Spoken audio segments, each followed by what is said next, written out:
Épisode 3.8, installez Zotero pour vous simplifier la gestion de vos références bibliographiques. Alors cette vidéo est très importante, je vous explique tout de suite pourquoi. Eh bien parce que l'installation d'un logiciel de traitement de gestion des références bibliographiques est un must lorsqu'on écrit un mémoire ou une thèse.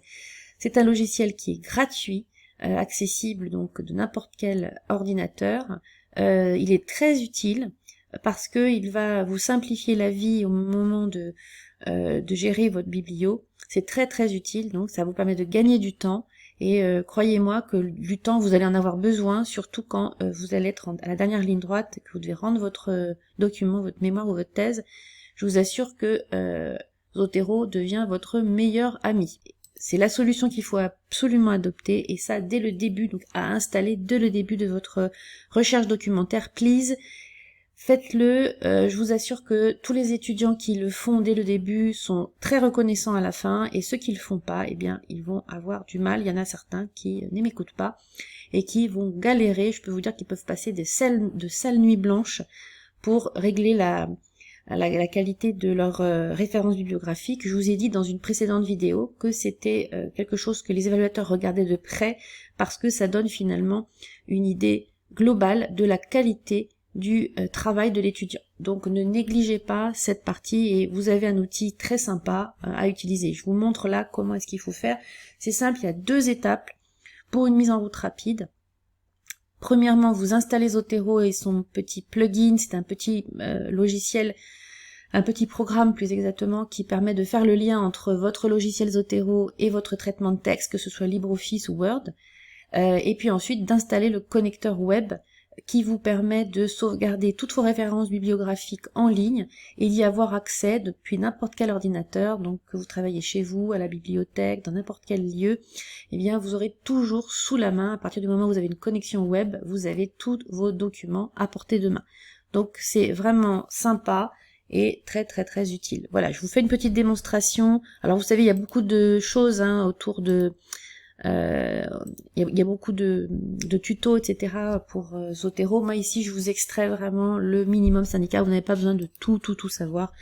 Ce que je vais vous montrer est amplement suffisant. Donc vous tapez Zotero dans Google, vous prenez tout de suite le premier lien qui est zotero.org, et ici donc on va vous proposer de downloader, de télécharger le logiciel. Donc il suffit de cliquer sur download. Moi ici je suis sur un PC, donc il me propose la version pour Windows, mais si vous avez un Mac, vous aurez normalement la version adaptée pour le Mac.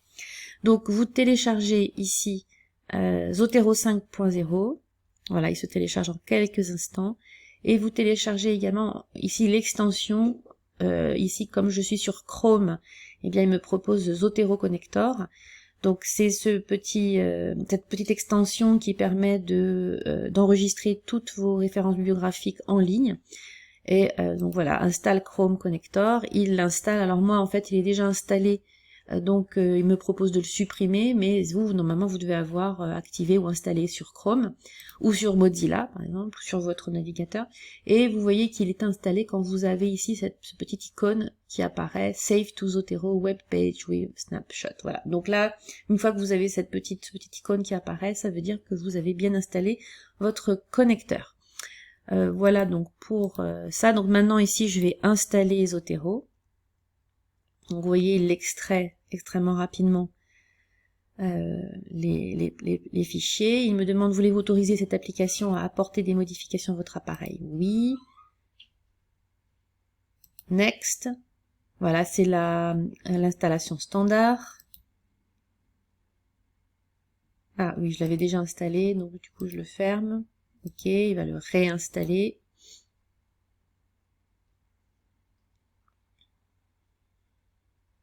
Il me propose donc l'endroit où il va installer les programmes. Et voilà, il est en train de m'installer la dernière version de Zotero sur mon PC. Vous voyez, c'est très rapide, et il va le lancer.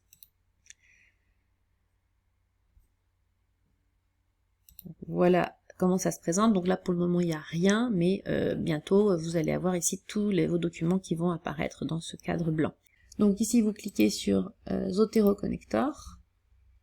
Et ici, vous voyez, moi je me suis déjà logué En fait, je vais me déloguer.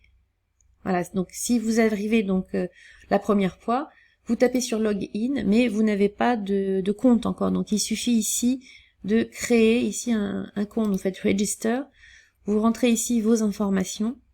Attention ici, le nom ne doit pas être trop long et il doit pas y avoir d'espace.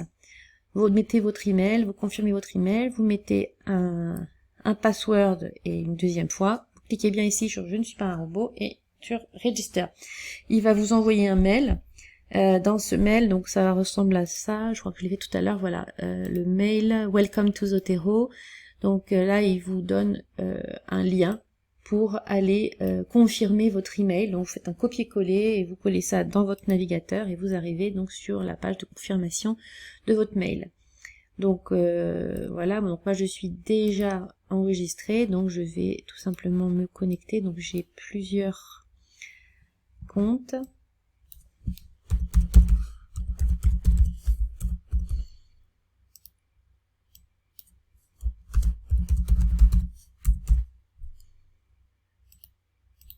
Et voilà, je me log sur la bibliothèque. Voilà, donc ici en fait vous avez votre bibliothèque et ici la corbeille. Donc vous pouvez par exemple ici créer une nouvelle collection. Donc je ne sais pas, ça, par exemple ça s'appelle mon mémoire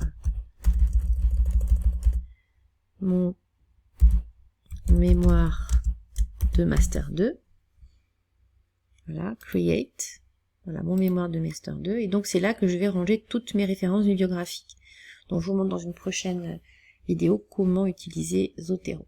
Et voilà, donc chaque fois que vous voulez vous connecter de n'importe quel ordinateur à votre bibliothèque de référence, eh bien vous rentrez vos identifiants de connexion et mots de passe, donc notez-les quelque part, les oubliez pas, et vous y avez accès de n'importe où. Alors dernière chose, on va vérifier que le plugin est bien fonctionnel. Donc vous ouvrez ici votre logiciel de traitement de texte. Donc moi c'est Word. Voilà, je prends un nouveau. Et ici normalement vous devez avoir Zotero qui apparaît avec les différentes commandes pour l'utiliser. Hein, donc vérifiez bien que vous avez ça. Si vous ne l'avez pas, vous retournez dans votre logiciel Zotero. Donc vous allez dans Extensions. Vous avez ici les deux plugins pour un usage synchronisé avec les logiciels de traitement de texte. Donc là, vous cliquez sur ça, Options, et ici, vous réinstallez si nécessaire le module spécial pour Microsoft Word ou pour LibreOffice. Et normalement, alors ce qu'il faut aussi, la petite astuce, c'est qu'il faut fermer votre logiciel Word et le relancer. Et à ce moment-là, il prendra en compte la nouvelle installation. Voilà, donc je vous laisse maintenant installer votre... Je vous laisse donc maintenant passer à l'action. Faites-le tout de suite, ça vous prendra que quelques minutes. Installez Zotero, installez ou vérifiez que le plugin est bien installé dans votre logiciel de traitement de texte et installez également le connecteur web avec la création de votre compte sur zotero.org. Voilà, je vous laisse travailler et je vous dis à bientôt pour une prochaine vidéo.